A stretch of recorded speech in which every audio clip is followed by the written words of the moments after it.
Enzo Recto, kalaban ang katiwalian at kasinungalingan, kakampi sa katotohanan at kabutihan.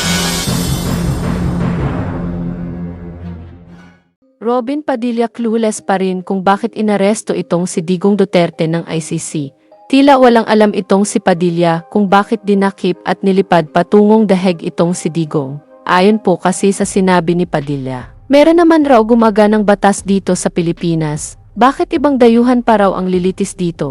Hindi ba raw gumagana ang ating batas dito sa ating bansa? Yan po ang mga sinabi ni Padilla sa kanyang interview. Anyway, para po sa iba pang mga sinabi ni Padilla, panoorin po natin ito. Since po na makulong ho si dating Pangulo, hindi pa kayo nakapagsalita, sir, regarding your opinion or your statement with what happened sa nangyari pong ito. Ano pong pinaka dahilan dito? Alam niyo, ako po ay naguguluhan sapagkat kapag pinakinggan mo po ang opinion ng mga abogado, talagang kanya-kanya silang naratibo. Kasi ganyan naman ng batas Depende sa pagkaka-interpret mo. Ngayon, may depensa yung isa, may opensa yung isa, may opensa yung isa, may depensa yung isa. Pagka inabsorb mo lahat yon, malamang masiraan ka ng ulo. Kaya doon na lang po tayo sa realidad. Ano ba yung realidad? Isa lang po ang realidad dyan. Meron po tayong kalayaan, meron tayong kasarilan, at meron po tayong bansang tumatakbo. Ibig sabihin, may gobyerno po tayo. Yun po ang isang malaking katanungan. Bakit tayo nandito? Anong ginagawa natin dito sa dahig? Anong ginagawa natin sa ICC? Tayo po ay unang republika sa Asia, tandaan po natin. Ibig sabihin, tayo po ay matandang republika na rin kung tutuusin. Tayo po ay matagal nang umaandar ang ating gobyerno. Inaamin po ba natin na wala tayong gobyerno ngayon at kailangan natin ng tulong ng mga tiga-dahig patungkol sa batas? Huwag na po tayong matalinuhan dito. Tanong na lang po natin sa iyo, bahay nyo. Yung sa loob ng bahay ninyo, nagka-problema kayo sa bahay ninyo, tatawagin nyo ba yung kapitbahay nyo para ayusin yung problema nyo sa bahay nyo? Hindi naman po siguro, hindi ba? Logic na lang po. Wala nang matalino. Huwag na natin pag-usapan sino nag-aral, hindi nag-aral. Simple. Anong ginagawa natin dito? Bakit dito nililitis si Mayor? May gobyerno tayong tumatakbo. Yun lamang po. Yun lang opinion. Masakit kasi malapit sa akin si Mayor. Matanda na si Mayor. Nakita ko kung paano. Hindi ko akalaing magagawa yun ng isang naka-uniforming tao sa dating Pangulong 80 years old. Napakasakit pong isipin yun. Ang pinangarap po natin kasi sa loob ng 2 linggo na yun, kasama natin si Digong na uuwi. Kasi hindi po tayo naniwala na magtatagal po siya dito. Kapag pinakinggan po natin kasi ang mga nangyari sa Pilipinas, yung hindi makatao na nangyari sa kanya, naniwala po tayo na bilang ang dahig ay sentro ng human rights at nandito po lahat ng karamihan ng mga leftists na sinasabi po natin naniniwala sa karapatang pantao, parang hindi po yata napagbigyan na makauwi pa yung ating Pangulo. Just to clarify, yun po yung reason kaya po kayo kasamang nagpunta dito days after ho na dinala ko dito sa dating Pangulo. Ayun po, naniniwala po kung uuwi si Digong. Sa haba po ng lecture sa akin ni Attorney Harry Roque na patungkol sa ICC dahil sila po ang gumawa niyan yung patungkol sa kung ano yung susundin nilang patakaran dyan. Kasama po si Attorney Harry dyan na gumawa sa kanyang pagpapaliwanag. Talagang illegal ang ginawa sa Pangulong Rodrigo Roa Duterte. Kaya hindi imposible na mapauwi. Kasi hindi nga po nasunod yung due process. Kaya ako po'y umasa. At sa gabi nagdarasal na kasabay ko siyang uuwi. Yan mga kabunyog, narinig po natin itong mga sinabi ni Padilla sa kanyang interview. Grabe ito, bakit ka ba nandyan? Ano ba ang purpose mo kung bakit sumama ka pa dyan sa The Hague? Tila parang saling pusa lang ang role mo dyan, di ba isa kang senador? At pinapasahod ka ng taong bayan para ano? Para igugol lang ang panahon mo dyan sa The Hague, para ipagtanggol lang si Digong. Sayang talaga ang perang pinapasahod sa'yo. Anyway ito, para maintindihan mo kung bakit inaresto si Digong at pinapunta dyan sa The Hague, panoorin mo itong paliwanag ng isa sa representanting abogado dito sa Pilipinas sa ICC na si Attorney Botoyan. Ayan. At ngayon po, makakasama natin ang ICC Accredited Lawyer and International Expert na si Attorney Joel Butuyan para magbigay po ng linaw sa iba pang mong katanungan. Good morning, Attorney Joel. Good morning, Yusek Claire, at maraming salamat sa imbitasyon ngayong umaga. Opo. Kahapon po sa Senate hearing ay marami pong naging issue pero hindi po masyadong na-elaborate yung mga sagot dahil po minsan ay nakakat po agad. Unahin po natin, Attorney Joel. Sinasabi po na mukhang labag ang ginawa sa pag-surrender kay dating Pangulong Duterte nang walang court order.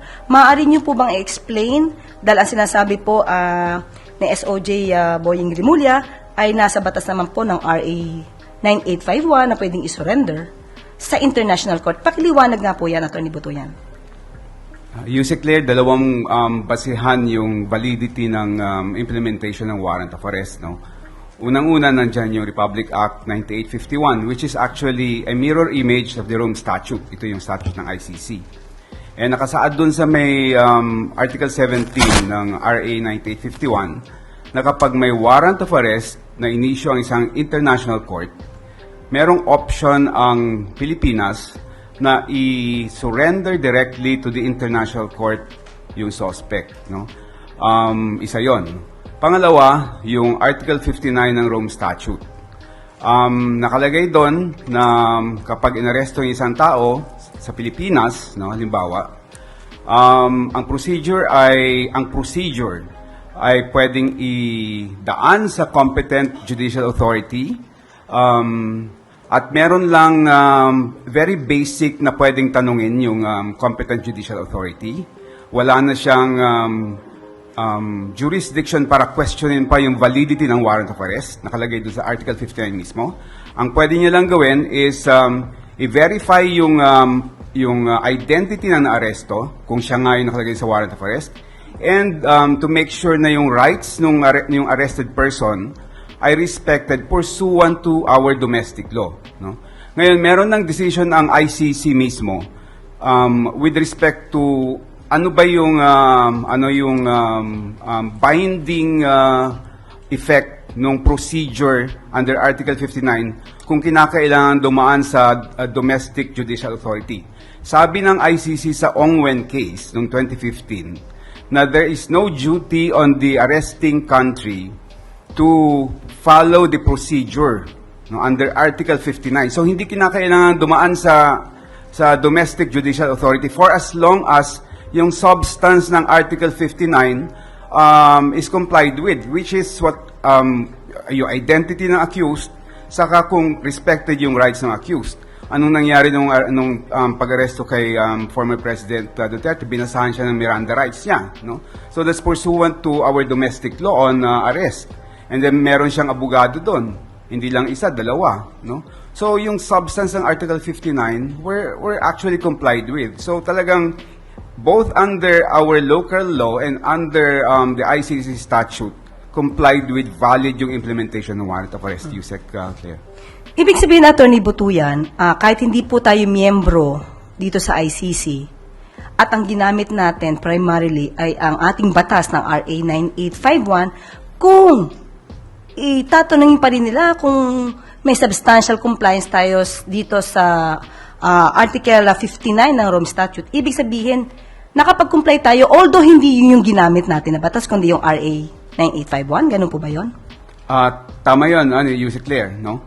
We fully complied with our domestic law dahil nga merong discretion yung Philippine government to directly surrender the suspect to the international court. Okay, so hindi po kailangan na ng court order, katulad ng sinabi niyo po. Sa batas ho natin, hindi na kailangan ng court order. Meron po, siguro nadinig niyo po sa hearing kahapon, sinasabi po ni VP Sara na ito daw ay maliwanag na warrantless arrest dahil daw ang warrant of arrest ay dapat daw nagmumula sa local courts ng Pilipinas. Ano po masasabi niyo po doon? Meron hong warrant of arrest. It was issued by an international court na naging miyembro tayo, no? So hindi ho totoong warrantless arrest ito dahil talagang merong warrant covering the arrest of the former president. Ini-issue rin po na sabi po ni Senator Amy dahil ang una yatang pinakita ay i-warrant. Ano po masasabi nyo sa batas po natin patungkol dito sa i-warrant of arrest? You see, Claire, sa batas mismo natin, hindi kailangang ipakita yung physical warrant of arrest at the time of the arrest, no? For as long as there exists the warrant of arrest, no? Pwede mag-aresto. In fact, pwede na sa atin yung e-warrant na sinasabi dun sa may revision ng ating rules of court, no? Even sa ICC mismo, hindi kailangan ipakita yung physical warrant of arrest dahil po pwedeng e-warrant din yan. In fact, yung proceedings ng ICC, even yung kanilang trial lahat, paperless na yan. Talagang, talagang e-documents lahat yung ginagawa doon. Pero kung napanood niyo po yung hearing kahapon, may pinakita po kasing video na sinasabi ni dating Pangulong Duterte na kasi may pinapakita sa kanya na warrant of arrest. Parang sinabi niya na, bakit niyo ipapakita sa akin yung papel na yan? So it means meron din physical copy ng warrant of arrest na pinakita sa kanya? Tingin ko, prinit yung e-warrant na yon at pinakita sa kanya, and valid ho yung ganong klaseng procedure. Valid po yun. Aha. Apo. At ito pa po, attorney, sinabi po nila na ni VP Sara, lumalabas daw pong ito ay extra rendition lamang. Ano po masasabi niya doon? Yung extra rendition ay yung pag-aresto ng parang isang terorista na isusurrender sa isang country, no? Sa ibang country, hindi sa international court, no? Dito doon walang warrant of arrest yun, yung extra rendition. Ito meron hong warrant of arrest issued by an international court, and hindi ito country to country, so hindi ho extra rendition yung nangyari dito. At isa pa po, pinag-uusapan din po yung diffusion at saka po yung red notice. Ang sabi po kasi, ang natanggap po nila ay yung wanted person diffusion. So, ano po sa tingin niyo po, nakapag-comply po dahil hindi daw po red notice ang natanggap? Ano po yung masasabi niyo po doon? Para sa akin, Yusek Claire, yung Interpol actually is just an international coordinating organization, no? Hindi siya talagang yung may power to really have a warrant effected, no? Siya lang yung nagko-coordinate na para may bigay yung warrant of arrest na galing sa either isang country or isang international court, and idadaan papunta dun sa may country na may custody ng suspect, no? So whether it's diffusion or red notice yan, it doesn't matter kasi talagang kung yung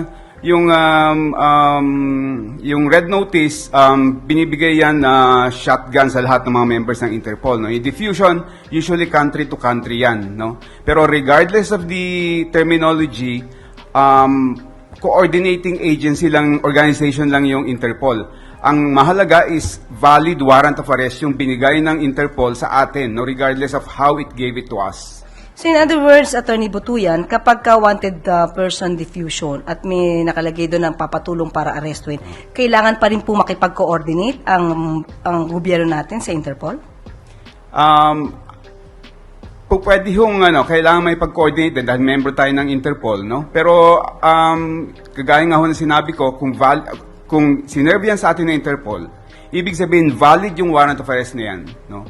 And meron talaga tayong obligation na i-implement yung warrant of arrest na yan. Tinanong din po kasi ni Senator Amy, kapag ka daw po hindi tayo nakipag-coordinate sa Interpol, ano po yung maaaring maging consequence nito? Pwede hong sa susunod na sila naman yung may kailangan, hindi naman tayo pagbibigyan, no, ng Interpol kung sakaling meron tayong request for extradition halimbawa or implementation of a warrant ng na halimbawa ng citizen natin or any foreigner who commits a crime in the Philippines, and we request for the custody of that suspect or that accused, pwede tayong hindi pagbigyan because we violated our commitment sa Interpol. Meron pa po kayong nais na idagdag, yung panghuling salita patungkol po dito sa silbi ng warrant of arrest at pag-surrender kay dating Pangulong Duterte sa ICC? Nakita naman natin yung pag-serve ng warrant of arrest, no. Naka-video nga lahat yung mga pangyayari. And kung ikukumpara natin yung pag-serve ng warrant of arrest kay former President Duterte sa pag-serve ng warrant of arrest sa ordinary suspect or criminal sa Pilipinas, sobrang nakakalamang si former President Duterte. In fact, ang daming privileges that were extended to him, no, over and beyond what is required by law. So, sa substance, wala talagang na-violate and valid yung implementation ng warrant of arrest. Okay, maraming salamat, Atty. Butuyan. Salamat din po. At dito na naman po nagtatapos ang ating briefing. Maraming salamat, Malacanang Press Corps, at magandang umaga sa Bagong Pilipinas. Nagkaroon pa rin ng investigation. So, may ways and means for the ICC to continue with the investigation even without the cooperation of the country where the suspect is located. Sir, I would just like to ask whether yung legal team ng Pangulo could raise the legality of his arrest in the ICC. Would it matter? Yeah, actually, we expect, within the 6 months period from last Friday to September 23, that they're going to pose several challenges, no? Unang-una dyan is the validity of the issuance of the warrant of arrest, the validity of the implementation of the warrant of arrest, yung nangyari sa Pilipinas, and then they will also question the jurisdiction of the ICC over Mr. Duterte, and they would argue that since we are no longer a member, wala nang jurisdiction yung ICC. The same argument that was posed by the Philippine government before.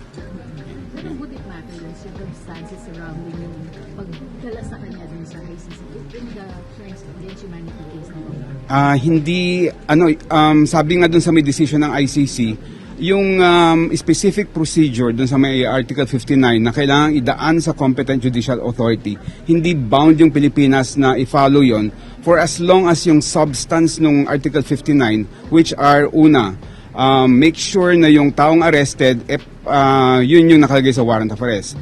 Pangalawa, respected ba yung rights ng inaresto pursuant to our Philippine law? Pinasahan siya ng Miranda rights, hindi naman siya sinaktan, meron siyang abogado. So, lahat ng substance ng Bill of Rights natin na follow naman, no? So walang reklamo doon. So in other words, attorney, walang pakialam ang ICC sa kung paanong paraan nadala si dating Pangulong Duterte doon. Ang importante na sunod kung ano yung dapat na itatupad. Ang pakialam nila is yun nga kung na verify yung identity and then na respect yung rights niya. So yun yung minimum. Kung babasahin mo yung Article 59, yung implementation ng warrant of arrest is actually a domestic issue. So yung domestic law ang masusunod doon. In fact, yung ICC would make requests to the custodial state. So ibig sabihin talagang jurisdiction niya ng surrendering state of jurisdiction niya ng Pilipinas, no? So nasunod naman yung batas natin, no? Nasunod yung procedure natin, no? Okay. May ano ba? May doon sa sitwasyon ni PRRD, test case ba ito sa ICC o meron ng juris? Meron ng previous na nag-question dun sa may jurisdiction pero medyo yung Burundi, so Anong naging pasyal ng ICC? may jurisdiction ng ICC. May jurisdiction ng ICC. What are the chances na makabalik dito si FPRRD? I don't think makakabalik pa siya. Why is that? Until magkaroon ng ruling ICC kasi nasa jurisdiction ng ICC. So it's going to be the ICC which is going to say kung babalik siya o hindi. So it's either madidismiss yung kaso or mabibigyan siya ng interim release na papupuntahin siya dito, which I think very, very slim yung Yan ba chances. sir mangyayari doon sa September 20? Bunyog, bunyog, halikan na kasama ka. Bunyog, kapag buklod ay may pag-asa. Luzon, Visayas, Mindanao, isa ang pananaw. Sa bagong Pilipinas ang bunyog isisigaw. Bunyog,